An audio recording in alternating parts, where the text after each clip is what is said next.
বিরোধীদের তো অভাব নাই। আমি বললাম 7 ভাগে কুরবানি চলবে না 7 পরিবারে, এমন ভাবে বলছে যেভাবে, কে বলছে চলবে না? 7 ভাগে কুরবানি দেওয়া যাবে না এ মর্মে পৃথিবীতে কোনো মতনৈক্য নাই, বুঝছেন? যাবে না যে এ কথা কেউ বলে কখনো। বা কিছু মানুষ বলেছে যে অপছন্দনীয়, দলিল ছাড়াই ফতোয়া দিয়েছে, কিন্তু এটা চলবে না এ কথা কেউ বলে নাই। তাহলে আর একটা ঘটনা বলে দিই, ক্লিয়ার হবে আপনাদের জন্য। আমাদের সম্মানিত শ্রদ্ধেয় সরে তাজ আমির আন্দোলন, আহলে হাদিস আন্দোলন বাংলাদেশ, প্রফেসর ডক্টর মোহাম্মদ আসাদুল্লাহ গালিব হাফিজাহুল্লাহ, ওনার অফিসে আমি একদিন গেছিলাম। বহুদিন গেছি, বহুবার যাই, ওই সময় একটু বেশি যাওয়া হতো, এখন একটু ব্যস্ততার জন্য যাওয়া হয় না। তো উনি বললেন যে মুখলেস তুমি যে ফতোয়া দাও 7 ভাগের পক্ষে, দলিল কি? আমি বললাম স্যার আপনার বইয়ে যে দলিল আছে ওইলেই তো দলিল। তখন উনি বললেন যে এটা তো সফরের হাদিস। আমি বললাম সফরের হাদিস হলে তো সফরের জন্য খাস না। তখন উনি বলেন যাও যাও যাও তুমি যাও। বলে মানুষ তো একটু রাগ হয়ে গেলে যাও তুমি যাও, উঠে দেয়। চলে গেলাম।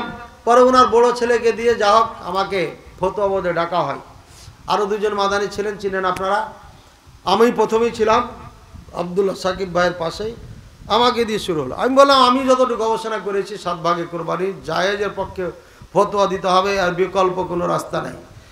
যদি কাউরে জানা থাকে আমাকে দিবেন। যা হোক কেউ দলিল দিতে পারে নাই। ফতোয়া বোর্ডে এটা হয়ে গেল যে এটা জায়েজ লিখতে হবে। স্যারের বইয়ে লেখা হয়েছে, তারপরে আত্মাহারিক অনলাইন টিভিতে বলা হয়েছে, তারপরে খুতবায় বলা হয়েছে, সব জায়গায় এটা বলা হয়েছে জায়েজ আছে। তাহলে আর কি কোনো দ্বিধাদ্বন্দ্ব থাকলো? হ্যাঁ, এরপরে যদি কেউ বলে এটা চলবে না, তাহলে আমার সাথে একটু বসার ব্যবস্থা করে দিন। এমন ধোলাই দিব যেন কিয়ামত পর্যন্ত আর এই ফতোয়া না দেয়। কারণ বহু সময় দেওয়া হয়েছে, আর সময় দেওয়া যাবে না। এই 2025 সালের পরে যদি কেউ ফতোয়া দেয় চলবে না, ওকে আর সময় দেওয়া যাবে না, একদম টেনে ধরবো। সে যেই হোক না কেন, বিশুদ্ধ একটা নির্ভেজাল মশলাকে ভেজাল লাগিয়ে দিয়েছে, এটা মেনে নেওয়া যাবে না। এতদিন সম্মান শ্রদ্ধা করেছি, আর ওই সময় নেই। এখন নিজে মুরব্বী হয়ে গেছি, কাজে আর সময় দেওয়া যাবে না। 7 ভাগে কোরবানি দেওয়া যাবে, কোনো সমস্যা নেই। কোরবানি গোস্ত বানাবার মজুরি স্বরূপ পশুর চামড়া গোস্ত কিছু দেওয়া যাবে না? দেওয়া যাবে না, এটা আগে বলা হয়েছে। ধনী ব্যক্তি সর্বোচ্চ কয়টি কোরবানি করতে পারে? জয়টা চাইবে তাইটা। ও যদি 100টা দিতে চায় 100টা, 1000 দিতে চায় 1000, কোনো সমস্যা নেই। দিবে, মানুষকে খাওয়াবে, এটা তো আনন্দ, ভালো। জবে প্রাণীর সম্পূর্ণ মাথা হুজুরকে উপহার দেওয়া যাবে কি? 1 টুকরা দেওয়া যাবে না, টাকা দিয়ে দেবেন, গোস্তের টুকরা দেওয়া যাবে না। হুজুর যদি ফকির মিসকিন হয় তাহলে দিবে, আত্মীয় হলে আত্মীয় হিসাবে দেবেন, প্রতিবেশী হলে প্রতিবেশী হিসাবে দেবেন, বুঝেছেন? হুজুর কোরবানি দেয়নি মানে ফকির, ফকির হিসাবে দিবেন, ওই ফকিরের ভাগ থেকে দিবেন। হুজুর কুরবানি দেয়নি, ধনী মানুষ তারপরও দেয়নি, সচ্ছল মানুষ তারপরও দেয়নি, তাহলে ওই যে আত্মীয় স্বজনের যেটা গিফটের ভাগ আছে ওখান থেকে যা পারবেন দিয়ে। কিন্তু জবাই করেছে এই জন্য একটা টুকরা দেওয়া যাবে না। মাথা তো দূরের কথা, আমার আব্বাও অনেক মাথা খেয়েছে, তখন আমরা ছোট ছিলাম। কিন্তু লেকিন মাগার আমার আব্বা এ মশলা তখন জানতেন না, আমি জানার পর থেকে আর এগুলো নেই না, ঠিক আছে? সুতরাং এই মাথা নেওয়া হুজুররা করে কাল্লা বলরা না, এই কাল্লা হুজুরকে দিয়ে দিবে। হ্যাঁ, কোরআনের অপব্যাখ্যা করেছে। এরপরে যখন কাল্লা খেতে ভালো লাগে না, হাড্ডি মাড্ডি, তখন বালরা না। আল্লাহ কোরআনে বলে দিয়েছে এই রানও দিবি, কথা বলছেন? কাল্লা খায়, রানও খায়। এ কল্লা খাওয়া হুজুর এখনো আছে দুর্গাপুরে? হ্যাঁ, আর কল্লা টল্লা দিবেন না। একবার মুনাজারা করে গেছে আপনাদের এখানে, সেখান থেকে আমাদের দোস্তরা গর্তে ঢুকেছে, এখান থেকে চ্যালেঞ্জ করছিলাম। 8 তারিখে 18 সালের আগস্টের 8 তারিখে আপনাদের এখানে মুনাজারা ছিল, থানায় ছিল কি ছিল না? ওই 6 তাকবীর 12 তাকবীর, এই তো জানে। হ্যাঁ, ওখানে যখন লুৎফর রহমান ফারাজি আসছিলেন, আমিও গাড়ির থেকে নামলাম, সেও নামলো। আমি তাকে বলেছিলাম দোস্ত এই বই গেলা 2 বছর পড়ো, এরপরে আমার সাথে বসিও। এই এখানে আসছে, আর গলাটা ধরে বললাম ক্যামেরাম্যানকে তাড়াতাড়ি ভিডিও করো। দিয়ে বললাম প্রিয় দেশবাসী, আজকে আমার দোস্তকে পেয়েছি, কালিমা পড়াবো, কিন্তু ভিডিও করতে পারে নাই। ছবিটা কিন্তু আছে এখনো, ভিডিও করা হয় না। আগে এই কথা বলছিলাম। এরপরে থানার ভিতরে বলছিলাম তোমাকে না বললাম 2 বছর লেখাপড়া করতে, তুমি মুনাজারা এসছো কে? হ্যাঁ, মুনাজারা করার যোগ্যতাই তো নেই এদের। এরা তো হাদিসই বুঝে না, কিসের মুনাজারা করবে? এরা গায়ের জোরে উল্টাপাল্টা ব্যাখ্যা করে মানুষকে বোকা বানায়।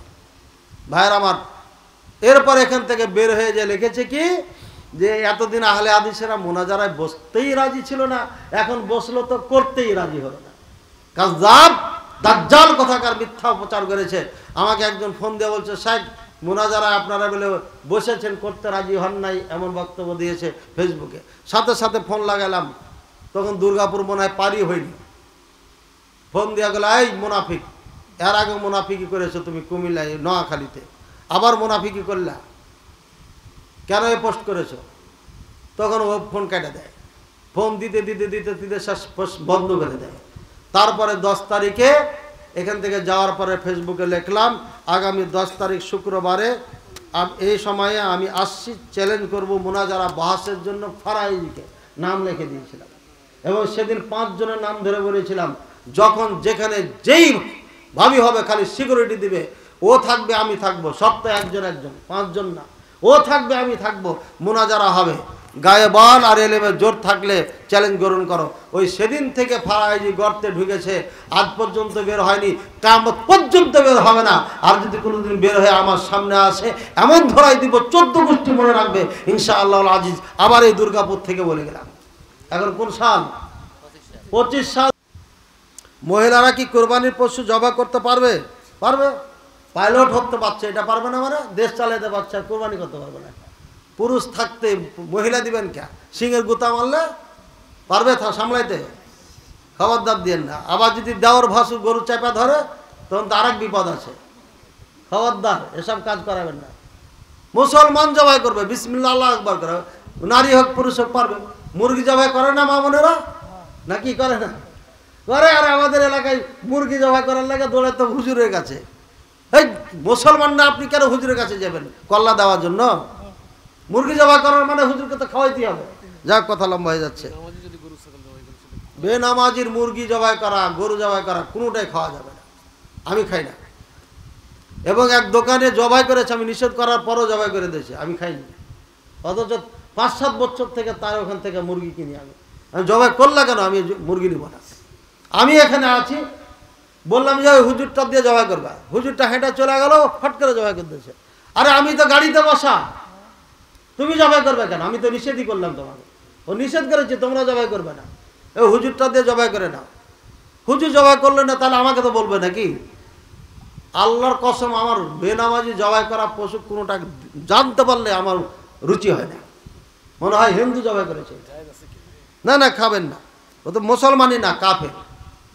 ফতোয়া বেনামাজির ব্যাপারে আছে, বিস্তারিত দেখে নিন, আজ বিস্তারিত বললাম না। বেনামাজি নামাজ যারা আসলেই পড়ে না, এরা একদম কাফের। আসলেই নামাজ পড়ে না, এরা একদম কাফের। একটু কয়ে দিলাম, স্পষ্ট করলাম। এই যে আবার ঝামেলা লাগিয়ে দিলেন। যেভাবে বললাম ওইটাই মনে রাখেন। একজন ব্যক্তি সর্বোচ্চ কতটি পশু জবাই করতে পারবে? একই যে প্রশ্ন। হজ ও উমরা যে স্বামী স্ত্রী শারীরিক মিলামিশা করতে পারবে কি না? এহরাম অবস্থায় পারবে না, বাকি পারবে, হালাল হয়ে গেলে পারবে। এখান থেকে যাওয়ার পর উমরা করবে, উমরা করার পরে তামাত্তু যারা করে, এরা যদি আপনার হজ 3 প্রকার, ইফরাদ, তামাত্তু আর কিরান। যদি হজ্জে ইফরাদ করে তাহলে পারবে না, কারণ এহরাম অবস্থায় থাকতে হয়। যদি হজ্জে তামাত্তু করে, যা উমরা করবে, উমরা করার পরে গোসল হাত করে চুল টুল কেটে হালাল, স্ত্রীও হবে। একদম 8 তারিখ যখন হবে, হ্যাঁ 8 তারিখ, তখন আবার এহরাম বাঁধবে মক্কাতে, মক্কাতে মিনায় যাবে 8 তারিখে, সারাদিন থাকবে ওখানে। হ্যাঁ, রাত থাকবে, সকালে আরাফাত 9 তারিখে চলে যাবে, সারাদিন থাকবে, ডন টাচ কিচ্ছু করা যাবে না, একদম সাবধান, মাথার চুলমুল কিচ্ছু যেন না পড়ে, খুব সাবধানে থাকতে হবে। আরাফাতের দিন গেল 9 তারিখ, রাতে রওনা করে চলে আসবে মাগরিবের পরে মুজদালিফায়, সারা রাত থাকবে এখানে। সারা রাত থাকার পরে ফজর হবে, ফজর হবে, সূর্য উঠবে, তখন আবার মিনায় চলে যাবে, পাথর মারবে, চুল কাটবে, গোসল করবে, ছোট হালাল হয়ে গেল। যদি পারে তওয়াফে ইজাফা করতে, জিয়ারা যেটা বলে এটা করবে, কুরবানি করবে, তাহলে বড় হালাল হয়ে গেল, তখন স্ত্রী হালাল। বড় হালাল হওয়ার আগ পর্যন্ত স্ত্রী হালাল হবে না, সুতরাং ওই পর্যন্ত অপেক্ষা করবে। যারা হজ করতে যাবেন বিস্তারিত মাসালা জেনে নিয়ে করবেন, ডিস্টার্ব করে গেলে হজই বাদ হয়ে যাবে। ঠিক আছে?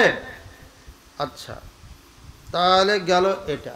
বরঞ্চ করে বেশি করার দরকার। পাকিস্তানি এক ভাই বাচ্চা নেই হো রা হ্যায়, তো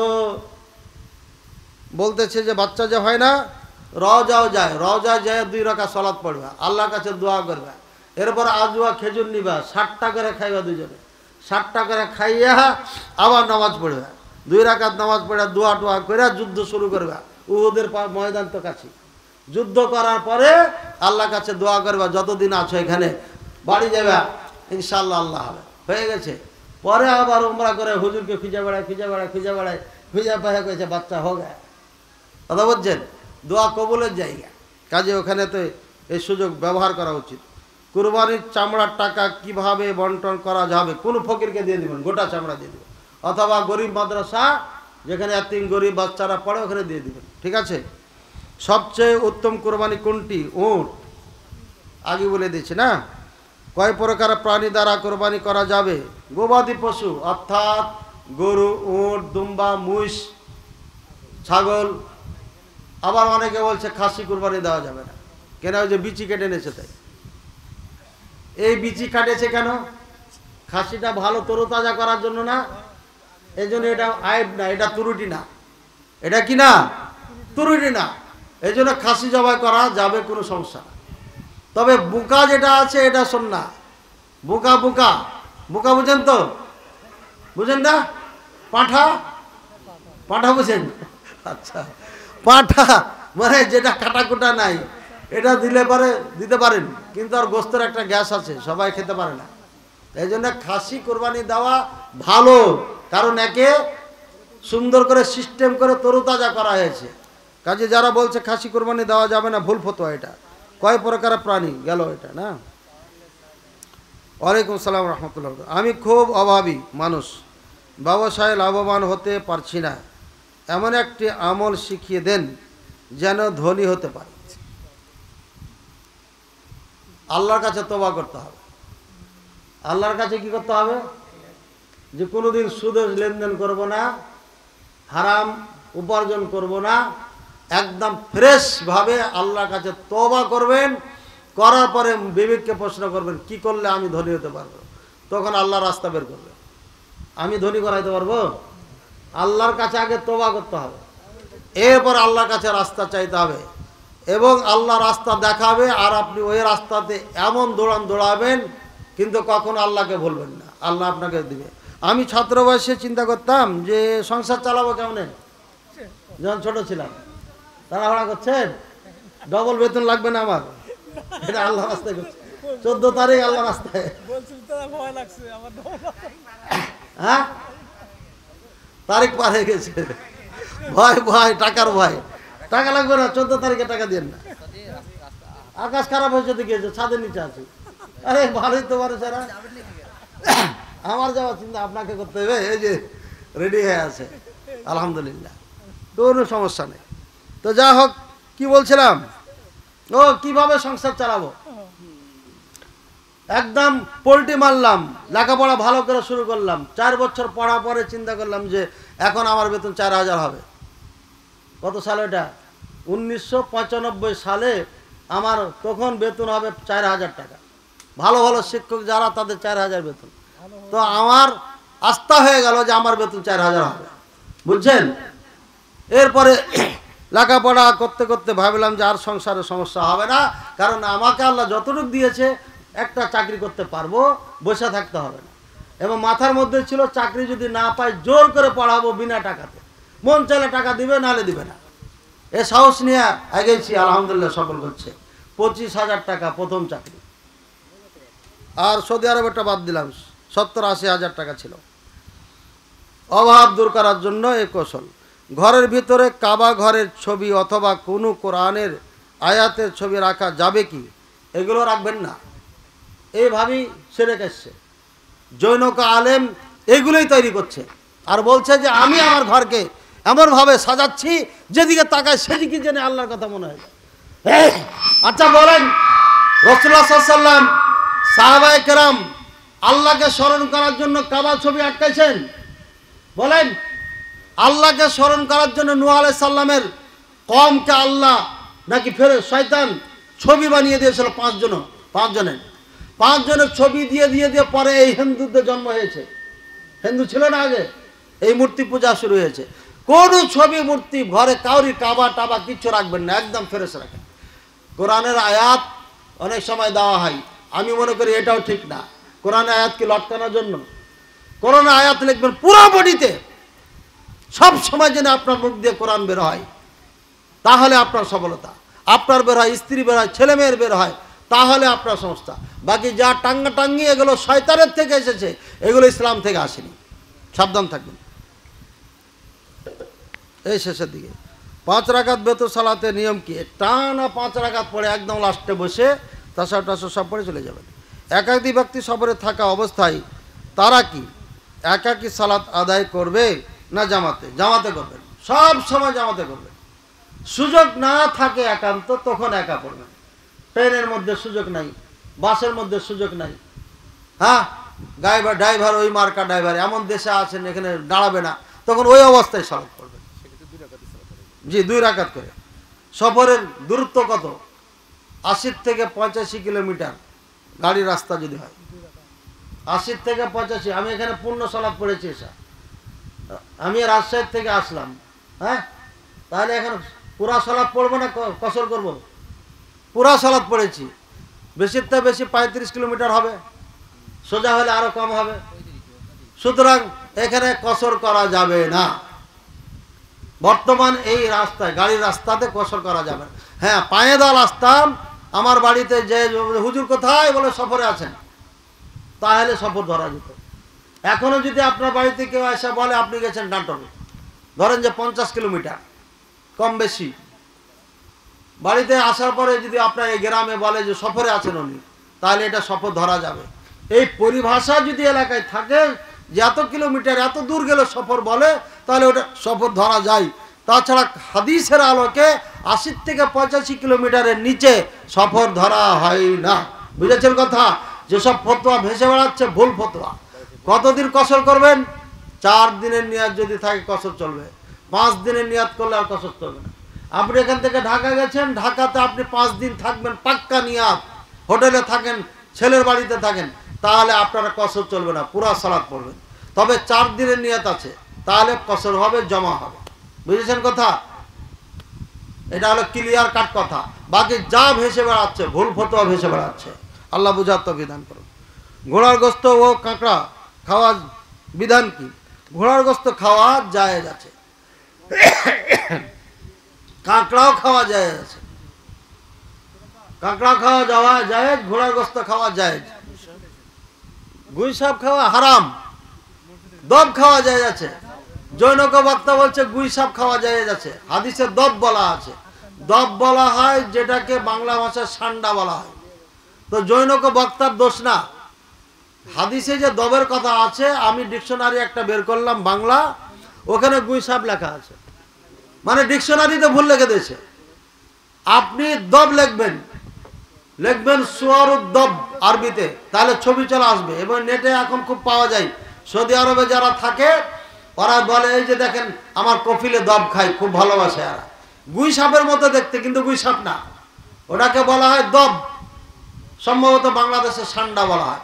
আর গুই সাপ কিন্তু সাপই, এটা হারাম, এটা খাওয়া যায় না, এটা ভুল বুঝিয়েন না। কাঁকড়া খাওয়া যায় আছে, সৌদি আরবে খুব মজা করে খায় ওরা, সব দেশেই খায়, বাংলাদেশে খাচ্ছে। ঘোড়ার গোস্ত খাওয়া জায়েজ আছে, তবে খাওয়ার পরে যদি এটা ঘৃণার চোখে দেখে, না খাওয়াই ভালো। ঠিক আছে? খাওয়ার পরে যদি ঘৃণার চোখে দেখে সমাজ, না খাওয়াই ভালো। তারপরে যদি এর দ্বারাই যুদ্ধ জেহাদের কাজে লাগে, তাহলে একদম খাবে না। তাহলে মুফতি আম এবং সরকার নিষেধ করে দিবে যে ঘোড়া খাওয়া যাবে না, এই জন্য যে এটা যুদ্ধের সামান, যানবাহন। আল্লাহ তাআলা আমাদের সবাইকে বুঝার এবং আমল করার তৌফিক দান করুন।